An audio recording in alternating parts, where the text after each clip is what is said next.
Hello and welcome to your YouTube channel SS classes of chemistry. Crash course के day 2 में आप सभी विद्यार्थियों का स्वागत है। आप लोगों का भी स्वागत है। आइए, हम लोग डे 1 में ना सॉलिड और सॉलिड के टाइप्स के बारे में पढ़े थे।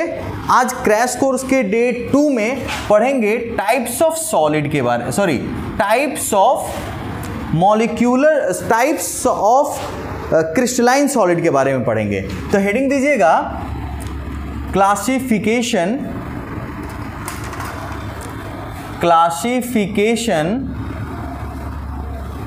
Of crystalline solid. Classification of crystalline solid, क्रिस्टलीय ठोस का वर्गीकरण।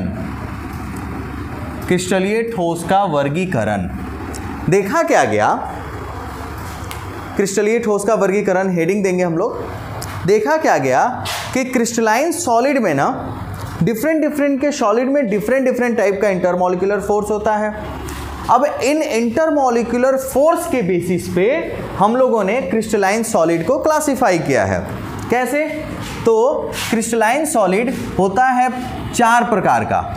लिख लीजिए, there are 4 types of crystalline solid. पहला है मॉलिक्यूलर सॉलिड। मॉलिक्यूलर सॉलिड का हिंदी होता है आणविक ठोस, मॉलिक्यूलर सॉलिड। सेकंड है आयनिक सॉलिड, इसका हिंदी हो गया आयनिक ठोस। तीसरा है मेटालिक सॉलिड, इसका हिंदी है धात्विक ठोस। और चौथा है कोवैलेंट सॉलिड, और इसको हम लोग नेटवर्क सॉलिड भी कहते हैं। नेटवर्क सॉलिड यानी सहसंयोजन ठोस या जालक ठोस। फटाफट नोट करेंगे। क्रिस्टलाइन सॉलिड, क्रिस्टलीय ठोस, या फिर इसको हम लोग रवाकृत ठोस बोलते हैं। ये 4 प्रकार का होता है। 4 प्रकार कौन कौन सा है जी? Molecular solid, ionic solid, metallic solid और कोवैलेंट सॉलिड। कोवैलेंट सॉलिड को हम लोग नेटवर्क सॉलिड भी बोलते हैं। फटाफट नोट करेंगे। इनको ना हम लोग इंटरमॉलिक्यूलर फोर्स के आधार पे बांटे हैं। सब में इंटरमॉलिक्यूलर फोर्स डिफरेंट होगा। इरेज करें। चलिए, तो पहला हम लोग हेडिंग देंगे कौन सा सॉलिड? Molecular solid. और मॉलिक्यूलर सॉलिड का हिंदी है आणविक ठोस। देखिए, सब कोई ध्यान देंगे। मॉलिक्यूलर सॉलिड को भी फर्दर हम लोगों ने 3 भागों में बांटा है। देखना, मॉलिक्यूलर सॉलिड को फिर से कितने भागों में बांटा है? 3 भाग में। पहला है non polar molecular solid,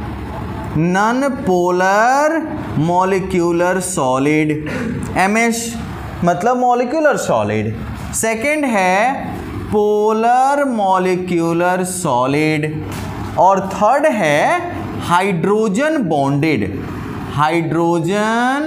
bonded molecular solid. MS का मतलब मॉलिक्यूलर सॉलिड। पहला लिखते रहिए आप लोग। अध्रुवीय, जब समझाने लगेंगे तो अब आप रुकेंगे। अध्रुवीय आणविक ठोस, ध्रुवीय आणविक ठोस, क्योंकि टाइप्स भी इंपॉर्टेंट है। और ये है हाइड्रोजन आबंधित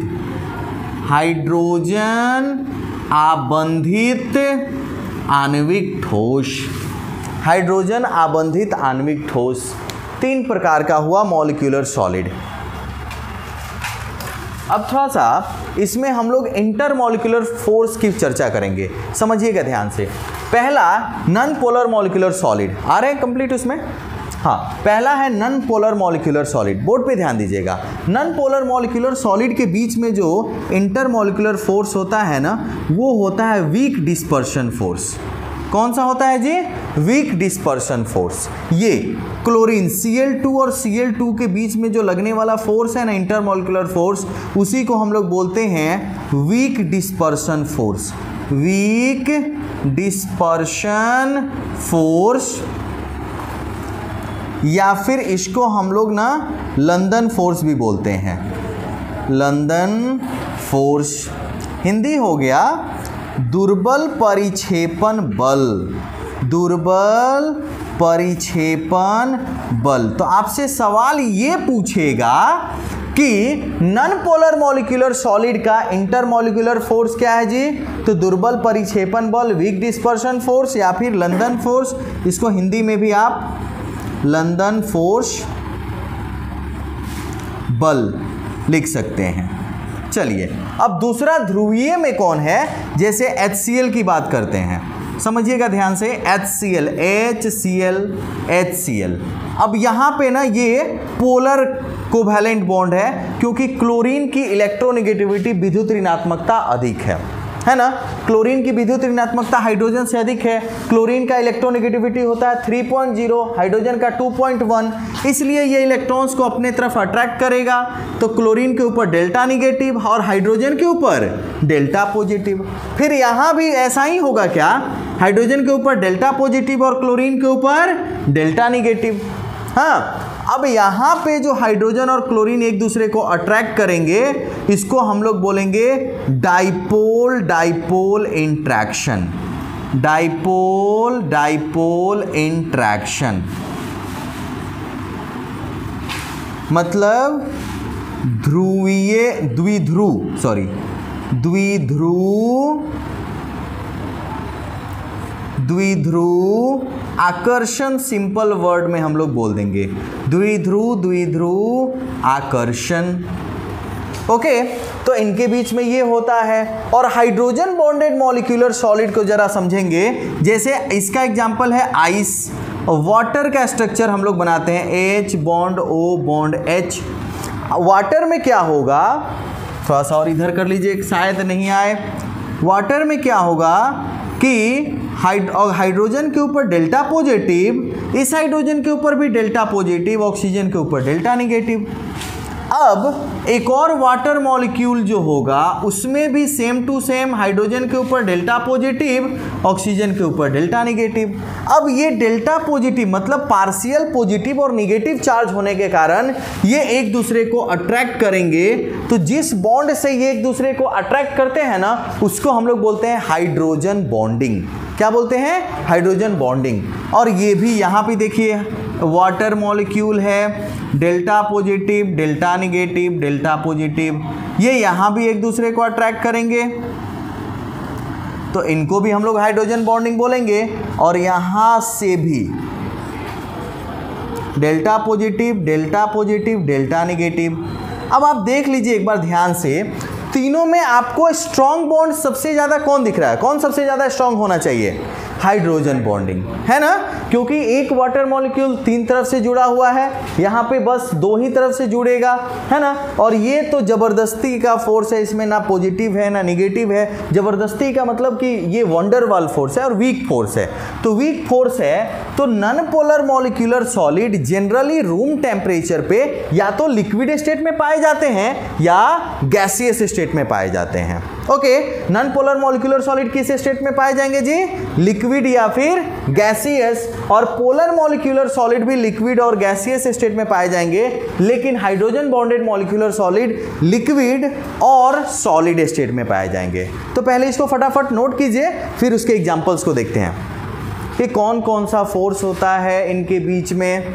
नोट कीजिए तो फटाफट आगे बढ़ते हैं। तो नॉन पोलर मॉलिक्यूलर सॉलिड क्या बोला गया कि ज़्यादातर, अधिकतर, जैसे सारे के सारे नोबल गैस जो है ना, नॉन पोलर मॉलिक्यूलर सॉलिड है। हीलियम, नियॉन, आर्गन, चलिए gases, hydrogen, chlorine, oxygen, iodine, okay, carbon tetra chloride, benzene, ये सब जो हैं ये सब आपको नॉन पोलर मॉलिक्यूलर सॉलिड के एग्जांपल्स हैं। और ये सब किस स्टेट में पाए जाते हैं जनरली? या तो लिक्विड या फिर गैसियस स्टेट में। एक आयोडीन ही है जो रूम टेम्परेचर पे सॉलिड स्टेट में है। तो ये सब गैसियस स्टेट और लिक्विड स्टेट में रहते हैं रूम टेम्परेचर पे, जबकि पोलर मॉलिक्यूलर सॉलिड का एग्जाम्पल है HCl, SO2, etc। और हाइड्रोजन बॉन्डेड मॉलिक्यूलर सॉलिड का एग्जाम्पल है सबसे अच्छा एग्जाम्पल है ice. Okay, ice, H2O, HF, etc। ये सब कौन है जी? Polar molecular solid. इसके अंदर इथेनॉल भी आ सकता है। इथेनॉल को भी अगर सॉलिड स्टेट में हम लोग करेंगे तो वो भी होगा। तो उतार लीजिए। तो पहले एग्जांपल्स हैं ये पोलर मॉलिक्यूलर सॉलिड के, नॉन पोलर मॉलिक्यूलर सॉलिड के और हाइड्रोजन बॉन्डेड मॉलिक्यूलर सॉलिड के। फटाफट नोट कीजिए। चलिए अब कुछ इंपॉर्टेंट पॉइंट्स मॉलिक्यूलर सॉलिड के बारे में, तीनों के बारे में जो कंबाइंड होगा। ओके, लिखिए तो एरो दे देकर लिखिए। एरो दीजिए। एरो देकर लिखेंगे molecular solid, molecular solid are bad conductor of electricity.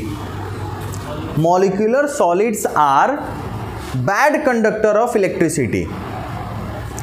Molecular solids are bad conductor of electricity. Bad conductor of electricity. आणविक ठोस, आणविक ठोस विद्युत के कुचालक होते हैं। आणविक ठोस विद्युत के कुचालक होते हैं।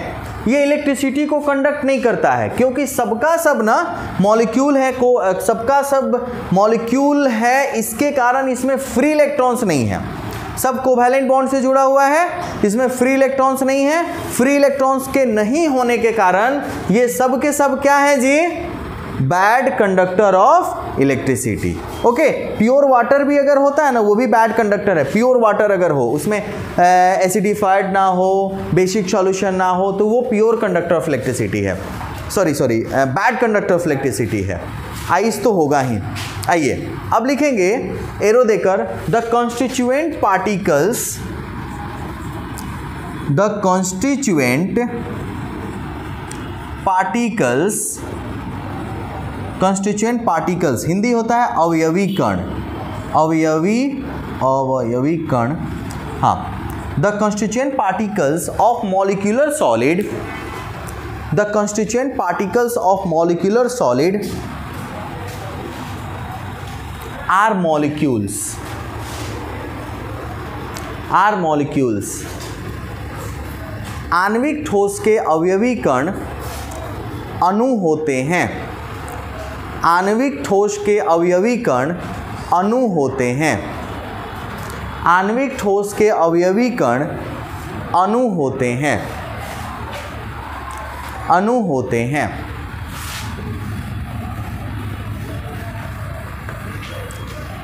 अणु होते हैं।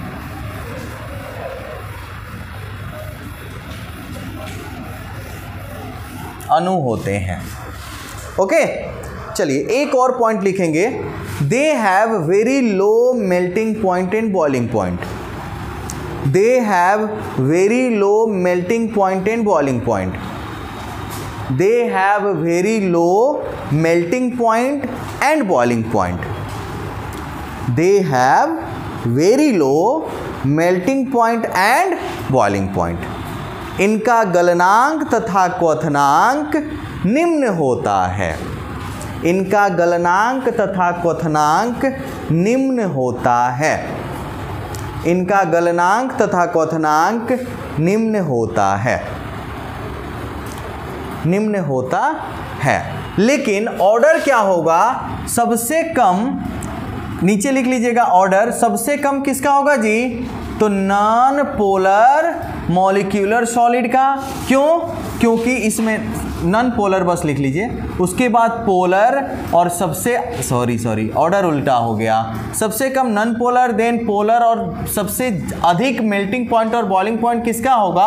हाइड्रोजन बॉन्डेड मॉलिक्यूलर सॉलिड का, क्योंकि इंटर मॉलिक्यूलर फोर्स सबसे ज्यादा स्ट्रॉन्ग किसका है? हाइड्रोजन बॉन्डेड का, इसलिए इनका मेल्टिंग पॉइंट और बॉइलिंग पॉइंट सबसे अधिक होगा। उतार लीजिए, तो फटाफट उतारिए।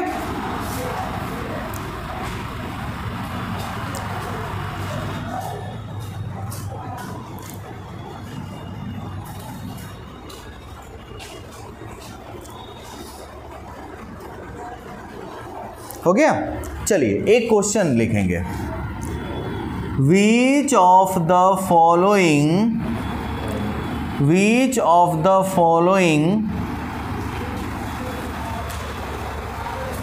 Is non polar molecular solid? Which of the following is non polar molecular solid? Question लिखेंगे फटाफट, अब जाए पढ़ लिए तो आंसर दीजिए इसका। Which of the following is non polar molecular solid? हाँ जी, निम्नलिखित में कौन अध्रुवीय आणविक ठोस है? अध्रुवीय आणविक ठोस है। Option A NH3, option B CO2, option C SiO2 और ऑप्शन डी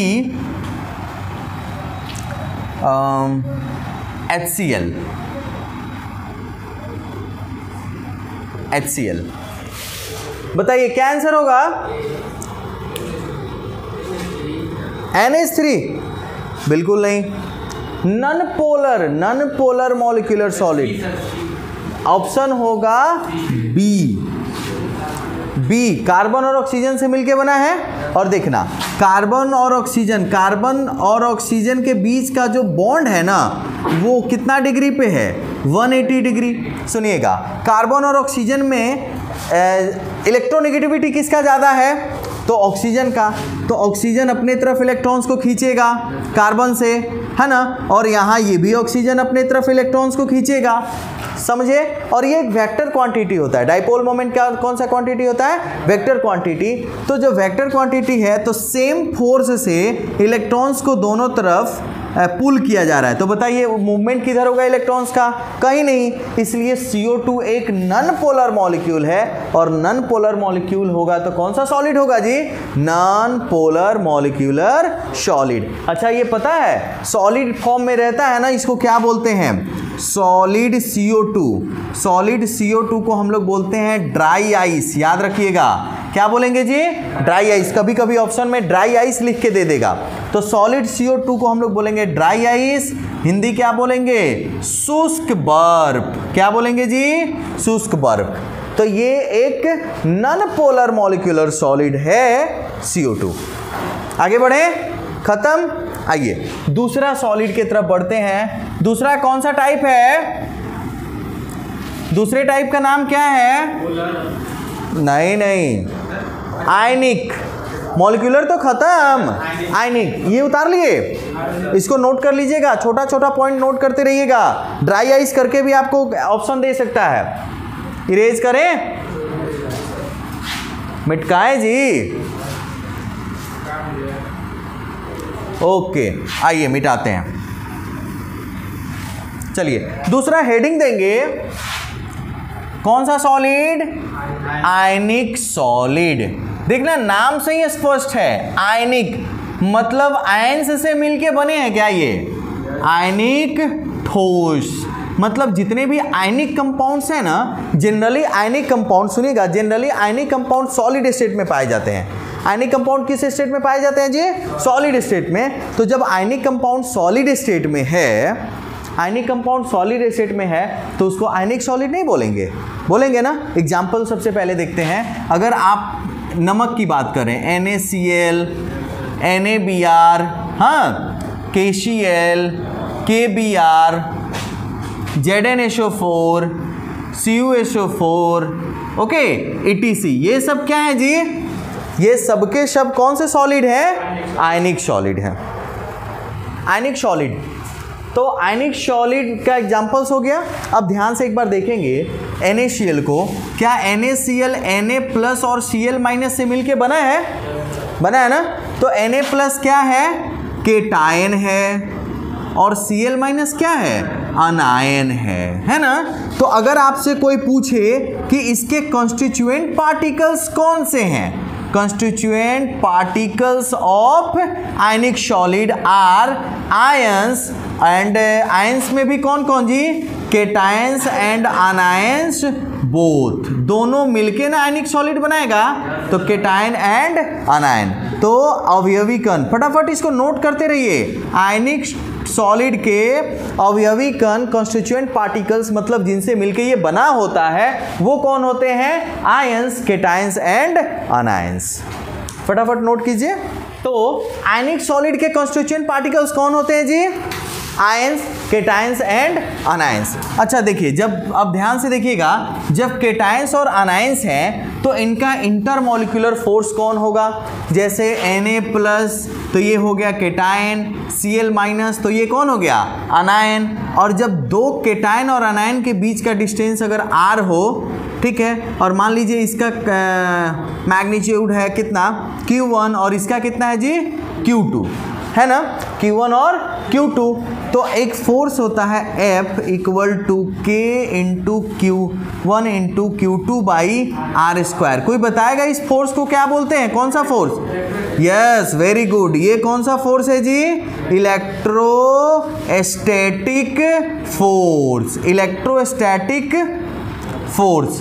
तो केटायंस, इलेक्ट्रोस्टैटिक, हाँ, केटायंस और अनायंस के बीच में, आयनिक सॉलिड के कंस्टिट्यूएंट पार्टिकल्स के बीच में जो फोर्स होता है वो होता है स्थिर वैद्युत बल। लिख लीजिए तो इसको, कौन सा फोर्स होगा? स्थिर वैद्युत बल, इंटरमॉलिक्यूलर फोर्स। क्या? नहीं, F है, F इंटरमॉलिक्यूलर फोर्स जो होगा आयनिक सॉलिड के पार्टिकल्स के बीच में, वो होगा स्थिर वैद्युत बल, इलेक्ट्रोस्टैटिक फोर्स।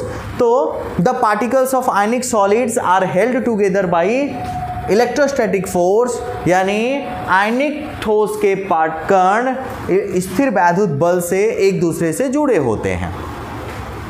नोट करेंगे फटाफट, मिटा दें। आइए आगे बढ़ते हैं।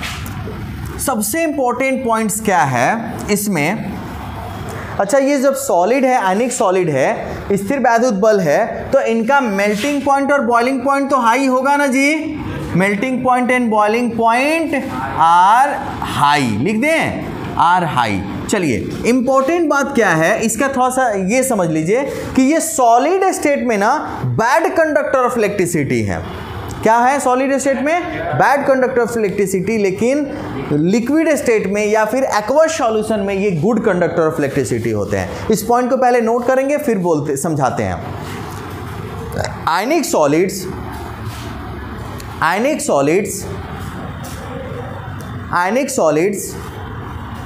Are bad conductor of electricity. Ionic solids are bad conductor of electricity, bad conductor of electricity in solid state,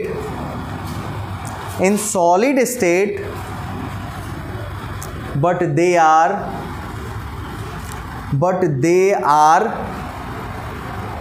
good conductor of electricity,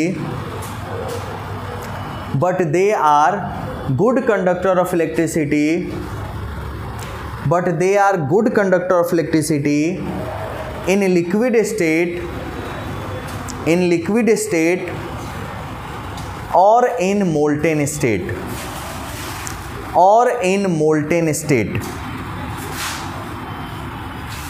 aqueous solution। aqueous solution water में भी डिजॉल्व कर देंगे तभी भी ये गुड कंडक्टर ऑफ इलेक्ट्रिसिटी होगा। और aqueous solution छूट गया, हिंदी में लिखिए। आयनिक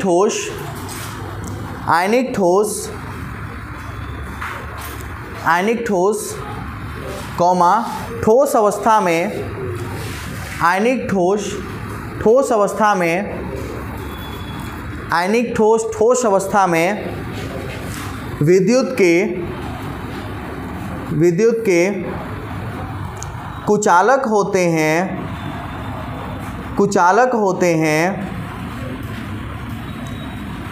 लेकिन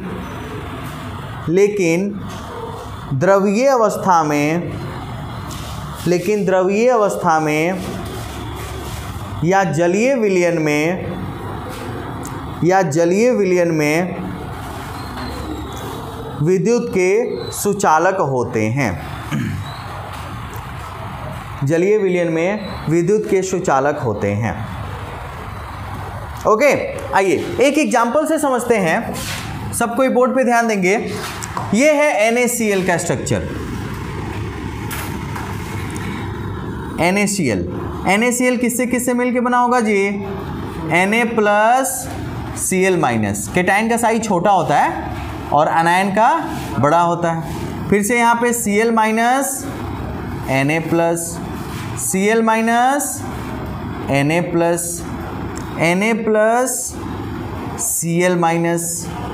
Na+Cl-, अच्छा ये सॉलिड स्टेट में है। NaCl इन सॉलिड स्टेट, ध्यान से समझिएगा। NaCl इन सॉलिड स्टेट में है तो इसके पार्टिकल्स एक रेगुलर वे में अरेंज हैं। क्यों? क्योंकि इनके बीच में जो फोर्स लग रहा है ना, वो इलेक्ट्रोस्टैटिक फोर्स है। कौन सा फोर्स है? Electrostatic force. वो इनको एक रेगुलर वे में अरेंज करके रखा है, जैसे सॉलिड के पार्टिकल्स होते हैं। लेकिन जैसे ही आप ना इसको पानी में घोल देंगे, कहाँ पे घोल देंगे जी? पानी में। तो पानी में जैसे ही घोलेंगे, पता चला Na+ यहाँ पे है तो Cl- इधर है, Cl- इधर, Na+ इधर। समझ में आ रही बात? तो इसमें मोल्टेन स्टेट में, चाहे एक्वस सॉल्यूशन में, ये आयंस फ्री हो जाते हैं। आयंस क्या हो जाते हैं? फ्री हो जाते हैं। ये फ्री आयंस हैं। तो फ्री आयंस होंगे तो फ्री मूवमेंट भी होगा कि नहीं होगा? और जब फ्री मूवमेंट होगा तो ये गुड कंडक्टर ऑफ इलेक्ट्रिसिटी होगा।